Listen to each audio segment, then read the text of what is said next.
Boa tarde, sejam bem-vindos à aula 4 de Comportamento do Consumidor.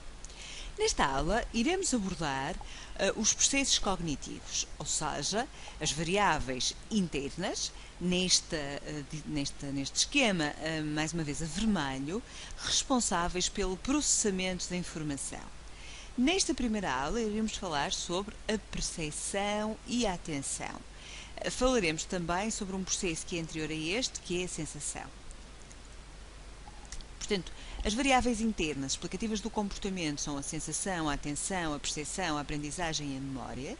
A este conjunto de variáveis chamamos processos cognitivos. Dentro das variáveis internas, neste tutorial, iremos abordar a sensação, atenção e percepção. Sempre que o sujeito é exposto a estímulos, vai ocorrer um processo sensorial e vai ser acionada a sua atenção. Ao conjunto composto pela exposição, processos sensoriais e atenção, chamamos aquisição. É a primeira etapa do sistema de execução da informação. As sensações adquiridas dão origem a um processo perceptivo, ou seja, eu vou atribuir significado à informação com a qual sou confrontado, para aprender, memorizar e depois responder quando em situação de compra, de consumo, de identificação do produto ou de serviço. Vamos então começar por um dos processos cognitivos mais simples e simultaneamente mais complexo, que é a sensação. Quando falamos de sensação, estamos a falar da recepção dos diferentes estímulos que ocorre nos órgãos sensoriais. E, portanto, estamos a falar de uma lógica do mais básico possível, desde a forma como recepcionamos os estímulos visuais, auditivos, olfativos, os estímulos que têm a ver com o paladar e ainda com o tato. Basicamente, em termos de sensações, teremos dois grandes grupos, as sensações externas e as sensações internas. Neste domínio, iremos explorar ambas, porque efetivamente têm um papel determinante na explicação, na conjugação do comportamento do consumidor. Aqui estão os sentidos, tal como os conhecemos, é sobre estes sentidos que nós vamos falar. E, portanto, temos o tato, a visão, a audição, o paladar e o olfato. O olfato é um dos sentidos mais interessantes. Efetivamente, nós sabemos que é um dos sentidos mais explorados ultimamente e tendo dado origem, inclusivamente, a uma corrente designada de marketing olfativo. Parece-me excessiva esta designação, uma vez que, na exploração sensorial, devemos equacionar a perspectiva exatamente de exploração global sensorial e não apenas olfativa. Mas ainda assim, o olfato é muito interessante do ponto de vista da relação do indivíduo com o meio que o rodeia. E nós sabemos que os aspectos olfativos, estão ligados às emoções, e essa é a grande importância que o olfato tem. Do ponto de vista anatómico, os centros olfativos são próximos do sistema límbico, que é o sistema, a área cerebral responsável pelas nossas emoções. Há, do ponto de vista fisiológico, um conjunto de conexões entre os dois sentidos, entre estes dois sistemas. E assim, o olfato está muitíssimo conectado com a dimensão emocional e por isso é tão importante a este nível. Os nossos odores despertam emoções, criam sensações de tranquilidade, mas também criam sensações de ansiedade. Podem evocar recordações, podem aliviar o stress, enfim. E aquilo que nós temos verificado é que, efetivamente, do ponto de vista da relação com o consumidor, as marcas têm vindo a explorar de uma forma muito ativa e intensa esta dimensão, havendo inúmeras experiências relevantes de sucesso na relação do consumidor com a marca, através da estimulação olfativa, mas também, naturalmente, há algumas experiências marcadas pelo insucesso, uma vez que não são acionados e analisadas todas as variáveis que podem impactar nesta dimensão. Depois de processada a informação, o sujeito vai passar a dedicar a sua atenção de uma forma mais direta ou mais indireta, com maior ou menor intencionalidade aos estímulos que o rodeiam. Depois disso haverá a interpretação e, finalmente, a memorização. Então, quando nós pensamos em atenção, estamos a pensar no estado de ativação a que o sujeito está sujeito, é um grau de alerta mental, de vigilância ou de prontidão e é também, pode ser, o esforço a despender na realização de uma tarefa. É evidente que, quando pensamos na atenção em circunstâncias correntes, estaremos a falar de atenção voluntária, quando o sujeito, de forma voluntária, dedica a sua atenção ao processamento de um estímulo.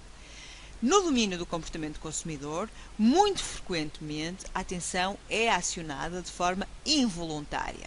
Isto é, o consumidor não dedica a sua atenção voluntariamente ao processamento da informação, estando muito mais dependente das características do estímulo para que esse processo seja acionado. E então, aquilo que nós sabemos é que os indivíduos dedicam a atenção aos estímulos de forma seletiva. E essa atenção, essa seletividade da atenção, depende das características do estímulo, das características do indivíduo e também do contexto espaço-temporal em que ocorre a exposição. Num primeiro plano, em relação às características do estímulo. Primeira ideia fundamental, a questão do contraste. Um anúncio a preto e branco, numa sequência de anúncios de cores, é claramente o exemplo do contraste e do sucesso que este pode ter. Também a novidade, todo o efeito de novidade. Quando os estímulos aparecem em locais inesperados, quando há associações que são pouco prováveis e que por essa via acabam por acionar os mecanismos de atenção dos consumidores. Dizer também que é importante a complexidade, porque quando os estímulos são muito simples, haverá a tendência para se transformarem em hábitos e quando os estímulos são muito complexos, haverá a tendência para produzirem o desligamento por parte do consumidor. Finalmente ainda, o uso da cor como um mecanismo fundamental para estimular os consumidores. Quando nós queremos analisar o impacto da cor e também na atenção do consumidor, percebemos que o que tem efetivamente um impacto determinante na atenção é a cor, muito mais do que o tamanho. O preto e branco, reparem neste exemplo, o impacto na cor e na atenção de anúncios a preto e branco ou a cor, e o que nós verificamos aqui é que o anúncio a preto e branco capta um índice 100 de atenção. Se o mesmo anúncio tiver 2 páginas, aumenta, mas obviamente que um anúncio a cores, mas mais pequeno, tenderá a captar a atenção de uma forma muito superior. Logicamente que esta ideia pode ser contrariada se estivermos a falar da incorporação da novidade ou do contraste. Uma outra dimensão fundamental deste nível prende-se com as características do indivíduo. Dentro das características do indivíduo, a primeira delas tem a ver com os gostos pessoais. Os filtros perceptivos que nós estabelecemos têm muitas vezes de relação com as nossas experiências anteriores e, nesse sentido, influenciam aquilo que vamos processar. Também a vigilância perceptiva. Os consumidores, num determinado momento, tendo áreas de interesse, estando conscientes das necessidades, vão estar muito mais vigilantes e, portanto, focar a sua atenção de uma forma muito mais dirigida aos diferentes estímulos. A defesa perceptiva, que se prende com o facto de nós criarmos mecanismos de defesa em relação aos estímulos, por exemplo, que são ameaçadores ou que nos incomodam de alguma forma, e a adaptação, que é o grau até onde os consumidores continuam a notar um estímulo no decorrer do tempo e que é muito utilizado quando se pretende, por exemplo, alterar a composição de produtos e que se vão introduzindo mudanças graduais sem que o consumidor detecte essas mudanças. Um exemplo clássico a este nível é aquele que foi utilizado por uma marca de chocolate para o leite, de chocolate para dissolver com leite, que ao longo dos anos alterou de forma muito significativa a composição, aumentando os níveis de açúcar, diminuindo os níveis de cacau. O consumidor regular do produto não notou as alterações, uma vez que elas foram sempre abaixo daquilo que designa o limiar diferencial. E, portanto, não era passível de ser detectada a diferença na composição. No entanto, o consumidor que conhecia o produto na sua composição inicial e que o experimente 5 anos depois, considerará que se trata de um produto totalmente distinto. Como é que nós prestamos atenção? Prestamos atenção após o mecanismo da exposição e focando todos os nossos mecanismos para interpretar a informação. E obviamente que a atenção tem muito a ver também com o contexto espaço-temporal. Vamos ver este filme que nos dá aqui algumas indicações relevantes a este propósito.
Acabamos de ver, ajuda-nos claramente a perceber a forma como as variáveis podem estar relacionadas com a interpretação que fazemos dos contextos. É evidente que a situação, o local, os movimentos, os intervenientes, as relações sociais têm um impacto decisivo na forma como prestamos atenção. E este policial mostra-nos exatamente como a nossa atenção estava focada no contexto, na forma como o interrogatório estava a ser feito e levou-nos a perder completamente um conjunto alargadíssimo de mudanças que foram sendo realizadas. Depois de processarmos os estímulos, vamos atribuir-lhes significado. A essa atribuição do significado chamamos percepção. A percepção é, pois, a representação indireta do mundo resultante da análise, interpretação e atribuição de significado à estimulação sensorial. Temos o mundo físico, a percepção e as imagens mentais que vamos estruturando.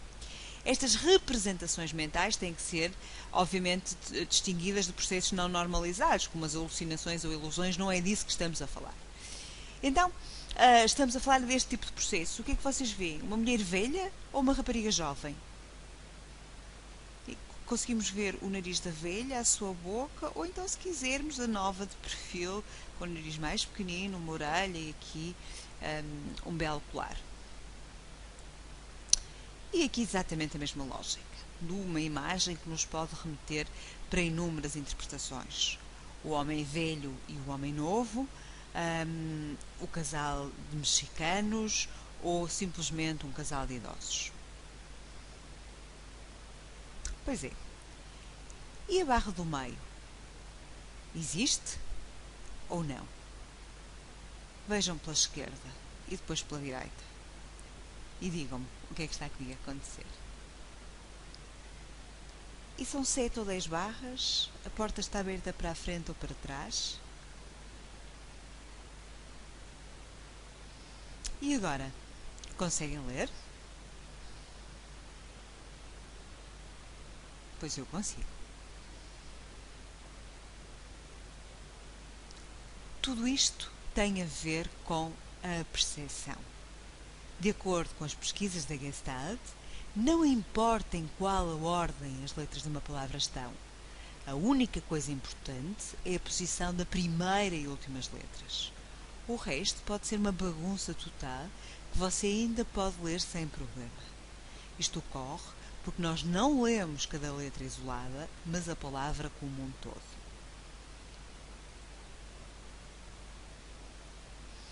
Então, quando nós falamos da percepção, depois de todos estes exemplos, nós sabemos que reconhecemos símbolos e composições de símbolos em contextos e não isoladamente. Quando observamos um bloco de letras, quando observamos um bloco de texto, associamos os números das letras e lemos a palavra da mesma forma. Portanto, aquilo que nós fazemos é completar a informação que está em falha. E o que é curioso também é percebermos que o fazemos sem grande esforço. Estas organizações são espontâneas e são arbitrárias e não podem ser aprendidas ou modificadas. E nós temos essa capacidade de completar a informação, temos a capacidade de atribuir significado à informação que está à nossa volta. Então, quando falamos da percepção, importa retermos dois processos, a questão da organização perceptiva e da constância perceptiva. Quando falamos em organização perceptiva, falamos sobretudo no facto de vermos imagens e não espaços indiferenciados. E também o facto de tendermos a estabelecer agrupamentos perceptivos, que facilitam a forma como damos significado à informação. Este é um exemplo de um agrupamento perceptivo. Quando nós olhamos para esta imagem, habitualmente descrevemos como uma cruz branca e 4 quadrados compostos por quadradinhos pretos. Dificilmente encontramos pessoas que descrevem 3 quadrados pretos, um branco e 3 pretos, repetindo-se as filas durante 3 vezes e por aí fora. Aqui um exemplo claro também da visualização, não de várias pequenas circunferências, mas sim de uma flor ou de um agrupamento de circunferências com as mesmas características. A constância perceptiva tem a ver com o facto das nossas percepções serem estáveis e da estabilidade ficar a dever-se a 3 principais fenómenos físicos: a constância da grandeza, da forma e da luminosidade. Nós temos um papel ativo na construção e interpretação da estimulação que recebemos, mas há estes mecanismos de suporte, constância da grandeza, da forma e da luminosidade, que nos ajudam a manter as nossas percepções estáveis ao longo do tempo. Ainda no domínio da percepção e de acordo com a teoria da Gestalt, é importante compreendermos que o todo é mais do que a soma das partes. Reparem, nós temos as mesmas peças nos dois desenhos. Dificilmente conseguimos fazer uma descrição numa palavra deste, mas claramente descrevemos este como sendo uma bicicleta, porque efetivamente atribuímos significado ao todo.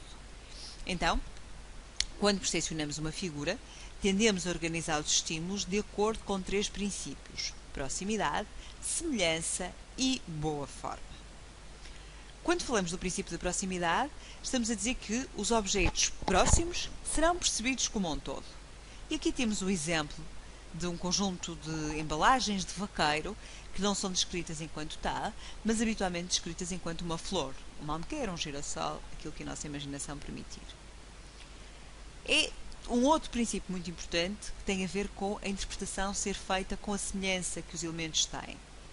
Quando lemos este antiquíssimo anúncio da TMN, percebemos que o facto de haver um conjunto de caracteres que não são utilizados na língua portuguesa não dificulta a forma como interpretamos a informação, porque vamos ler de acordo com aquilo que são as nossas referências. E a boa forma, que tem a ver com o facto de muito frequentemente analisarmos o todo, completando o que está em falta. O croissant incompleto, mas mais do que isso, muito frequentemente, os discursos incompletos, as ideias incompletas que tendemos a completar. A forma como os indivíduos percebem os produtos ou os serviços dependem das suas características, das características dos estímulos e das características situacionais. Quando falamos das características individuais, estamos a falar da aprendizagem e das expectativas. Quando estamos a falar das características do símbolo, estamos a falar das marcas, das embalagens, das cores e de todos os significados aqui atribuídos. E quando estamos a falar das características situacionais, estamos a falar, por exemplo, da proximidade. Em suma, temos que analisar todas estas variáveis para sermos capazes de compreender a forma como os sujeitos interpretam e atribuem significado à informação.